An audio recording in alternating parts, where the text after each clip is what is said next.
আমি এখানে ইংরেজি ডিপার্টমেন্ট 12 ব্যাচের স্টুডেন্ট।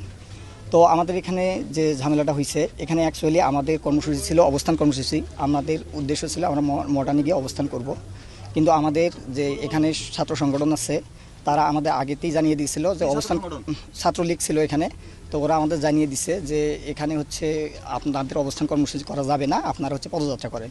আমরা সেটাতে একমত হয়ে আমরা এখানে পদযাত্রা করার জন্য ইচ্ছুক ছিলাম, কিন্তু তারা পরবর্তীতে আমাদের আরও ফোর্স করে আমাদের যে সবার সাথে কথা ছিল আমরা হচ্ছে পদযাত্রা করে চলে আসব।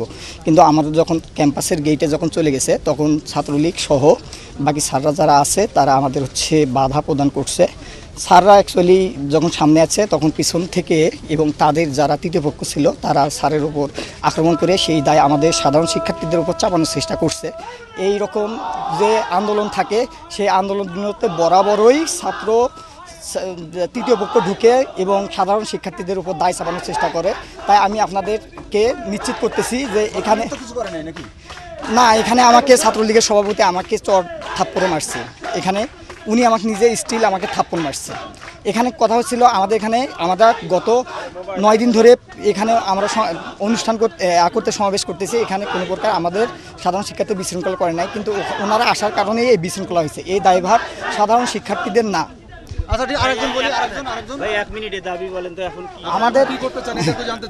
আমাদের দাবি আমরা এখন বর্তমানে এক দফাতে পৌঁছাইছি, সেটা হচ্ছে সকল প্রকার অযৌক্তিক কোটাগুলো, বৈষম্যমূলক কোটাগুলোকে দূর করে প্রথম থেকে চতুর্থ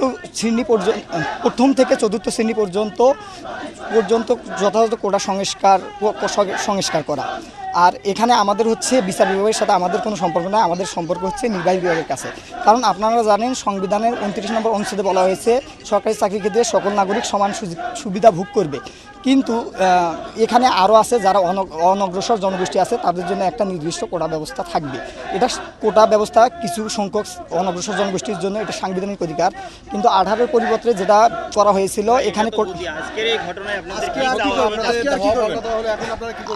এখানে আমরা সাধারণ শিক্ষার্থীরা আমরা এখানে শঙ্কিত আছি। তো আমরা সাধারণ শিক্ষার্থীরা চাচ্ছি যাতে আমাদের এই ব্যাপারে আমাদের পরবর্তীতে কোনো সমস্যা না হয়।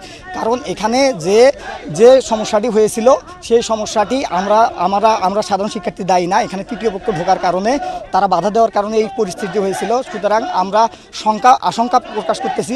সুতরাং আমাদের আশঙ্কায় সারা বাংলাদেশের শিক্ষার্থীরা একমত প্রকাশ করবে বলে আমি আশা পোষণ করতেছি। কারণ